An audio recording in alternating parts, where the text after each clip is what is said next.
Can you imagine my frustration? Constant worry, no concentration. This was supposed to be real fun.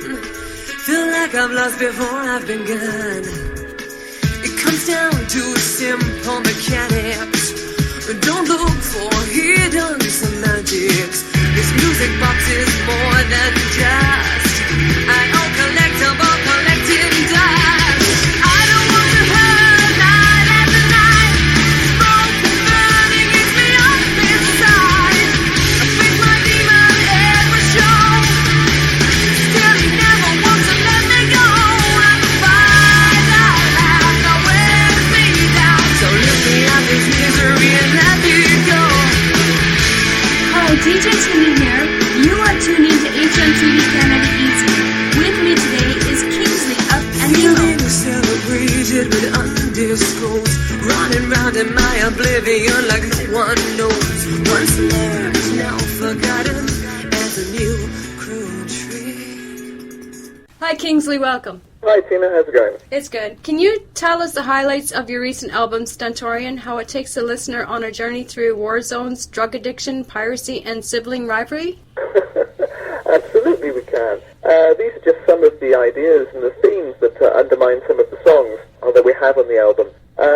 Starting, I guess, with the war zone, that's really a reference to the song Pray, which is the first track on Stentorian and was also the first single that we had off the album, which that single came out last year, towards the end of last year. The idea behind the song Pray is it's really a song about the human cost of reporting in war zones. We saw a news report by BBC World Affairs editor John Simpson, who was involved in a very unfortunate friendly fire incident while he's reporting on the war in Iraq for the BBC. He came under fire from Allied forces, and the interpreter who was working with him at the time was killed. And one of the things that he remembered was how when the bombing had actually finished, he just sat there thinking how lucky it was to be alive. And that we thought was a really interesting idea. So it's not a song that's about being pro-war or being anti-war. It's just a song that's designed to make people think about the human cost in bringing the truth, in bringing the news, and bringing all the events from wars far away into people's front room. So that's kind of the idea behind Pray. Some of the other themes that the album also explores, fives and sixes, for example, which is kind of a conversation between two sides of a different person battling with drug addiction. Against an idea we thought that was really easy, a sort of schizophrenic kind of conversation going on from 2 points of view in the same song. But the album's also got some lighter points as well, like the song She's Not Me. This is really quite a fun song, a really fast up-tempo song about sibling rivalry, kind of loosely based from Hazel, our lead singer's point of view, because her sister Erica is also in the band. She sings the backup vocals for the band. And it's just a story of the things and the things and the feelings that people have when they grow up with two sisters in the same family. So there's lots of different ideas and lots of different themes. You mentioned also piracy.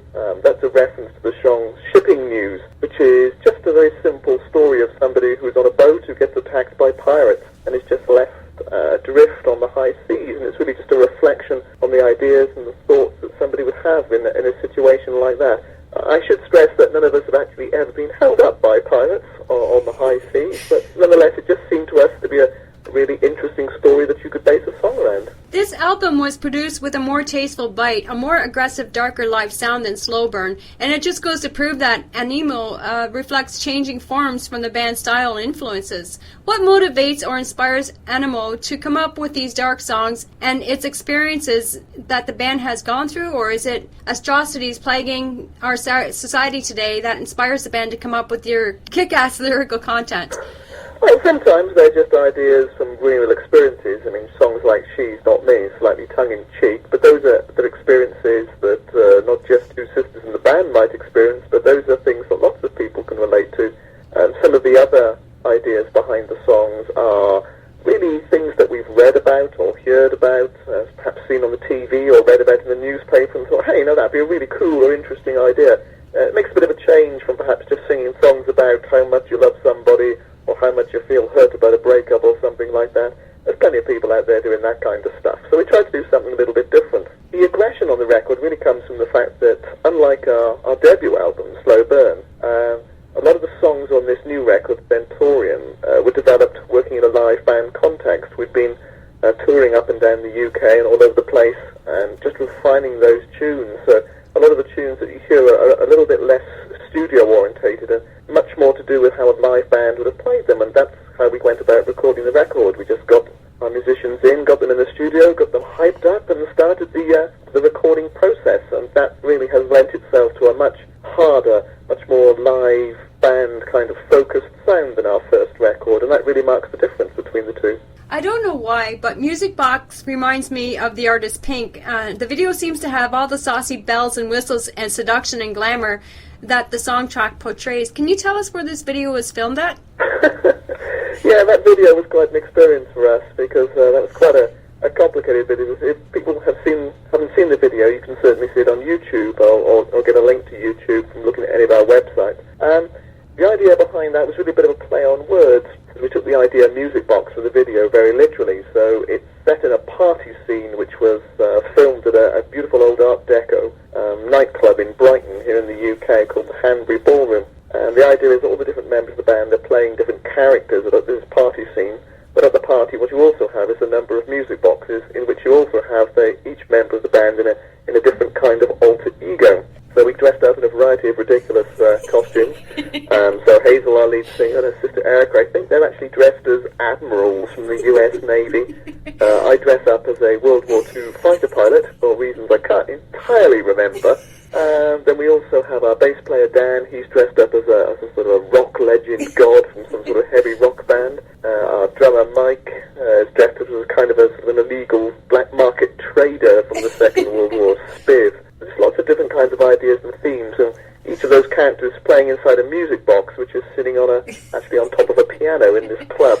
So we had the live scenes to film, and then we also had quite a lot of green screen work, which was quite exciting because we'd never done anything like that before. So we spent ages being spun around on a rotating platform in a green screen studio at a film production centre here in Brighton.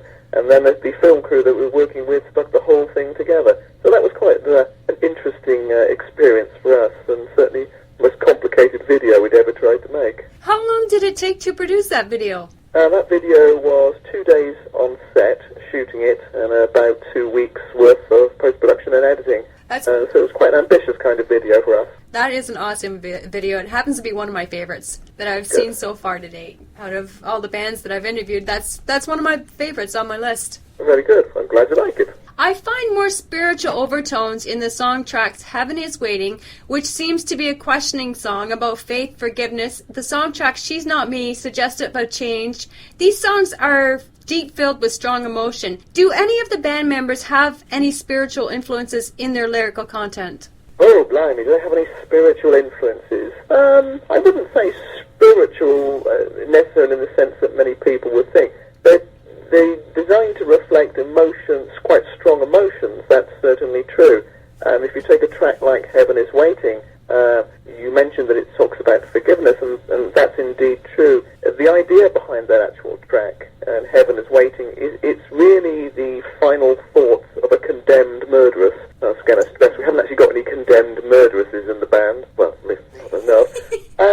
And the idea is it's the thoughts that they're having whilst they're coming towards the end of their life. So it's a kind of a retrospective kind of thought or retrospective process, looking back at their life, trying to see what their life was all about, asking for forgiveness for things they've done in their life. So it's not necessarily that the song is coming from a spiritual lyric writing point of view, but it is nonetheless dealing with quite strong emotions. And a key feature of the lyrics that Hazel writes is that we always try to pick on these kind of strong ideas or strong emotions and use them as themes for a song. So there's an element of reflection in them. I wouldn't call it spiritualism necessarily in the sense that many people would think about it, but just reflections on strong emotions themselves. Can you tell us a little bit about the current lineup of Anemo, how the band met, their contribution to the songwriting, to laying down the song tracks, and any endorsements the Anemo family may have with music companies that you wish to promote? Oh, okay. Well, let's see. The band's lineup is currently Hazel on lead vocals, Hazel Woodhurst, and her sister Erica on backup vocals. That's me, Kingsley. I'm on keyboards, and I also do most of the production work. Then we've also got our guitar player, Matt. And we've got our bass player, Dan,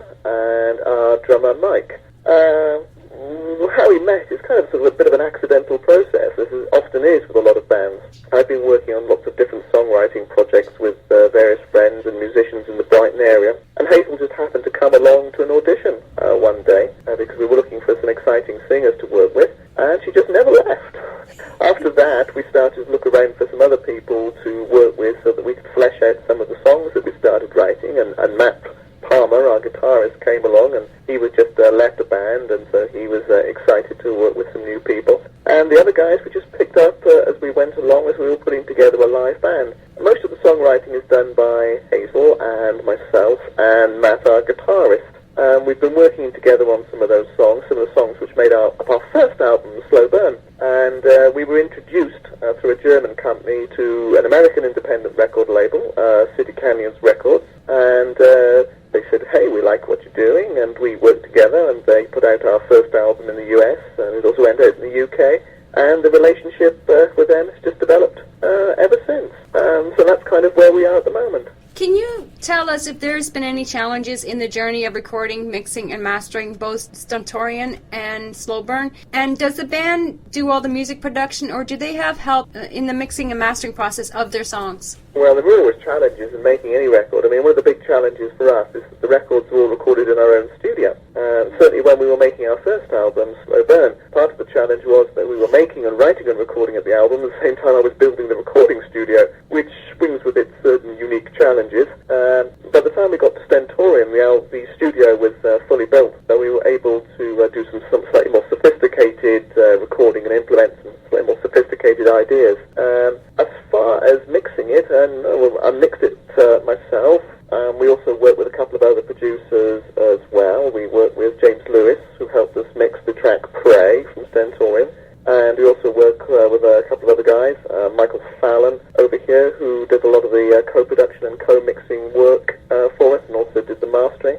And we drew in quite a few other people over the years to work on specific things. So sometimes we brought in violin players. We did that on a track called Kursk on our first album, and also the title track from our first album, Slow Burn, where we brought in people to play the double bass, and just tried and mixed and matched whole lots of different ideas and tried lots of different things. And one of the nice things for us is that because we have our own studio, is that we can spend a lot of time experimenting and trying out lots of different things that maybe other bands wouldn't have the freedom to do if they're working in rented studios. So the challenge for us really was to, because we're working in our own studio, although we've got the freedom and the flexibility, we also have to make sure that things actually work, and sometimes things don't, and sometimes it can be frustrating when you're trying to get things finished, but on the whole it's been a very positive experience for us. From your videos, I can see that an Anemo can tear up any stage and shake the foundations with their live sound. Can you tell us what bands you've opened up for or shared the stage with, and if you have any upcoming tours in the works to promote Stentorian? Well, certainly the band can be quite an entertaining experience live, if only because we've got possibly one of the loudest drummers in the whole of the world. Our drummer, Mike Kelly, is a very fine drummer, but also very loud, and certainly we've had problems in the past in very small clubs where it's just absolutely deafeningly loud, and so certainly it tends to be quite an aggressive, quite a heavy type of rock show. We've just tended to actually headline quite a lot of our own shows, doing tours here in the UK, and we've played with lots of other local bands and bands from London, lots of different people. We did a very big tour in the UK not so very long ago, and what we're hoping to do at the moment is we're just putting together some plans for some more dates that we might do. So we're hoping to do more dates in the UK, and we're hoping to be able to get over to the US or North America at some point and do some dates over there. Awesome. What I'd say is if people want to keep up with the band, then what I would suggest to do is to sign up on our mailing list, which is on our website, and we'll keep you up to date with the shows that we're planning to do.